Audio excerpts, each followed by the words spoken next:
I think one of the key things too, like you said, the fear that a lot of males have in terms of approaching the women that they're dealing with about wanting to bring another woman in or deal with another woman.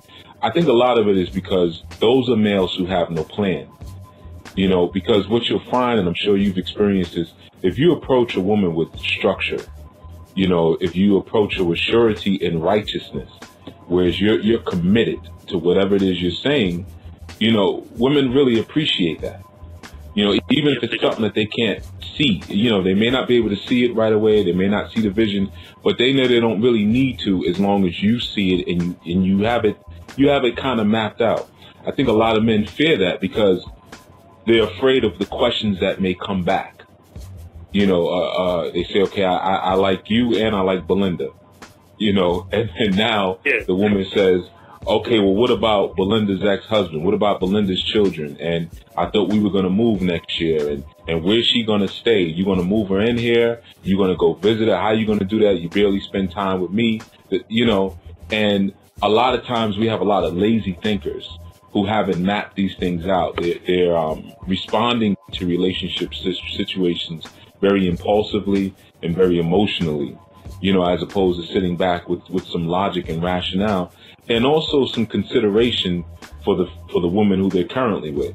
Knowing her nature, knowing the things that she's going to ask, knowing the things that she's going to be concerned about. Have you made provisions for that? Because it takes a lot of discipline and energy and time that a lot of men are not willing to put in, okay?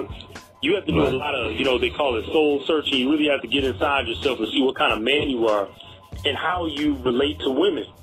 And you have to, as much as possible, weed out any proclivities in your character that are going to have you missing the mark. You see? And that has to be done quickly because, most men, are attracting multiple women at some point.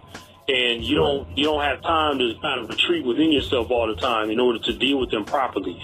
And that's why when you have a lull and things are quiet and you're younger, preferably, you take on these principles of character development and leadership and even learning submission, because every man is still going to have some leader that he looks to or some elder.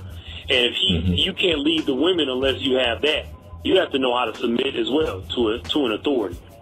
But discipline, time, and energy, most men do not want to put those three things and insert them into their lives. And that's exactly why they face the problems that you address.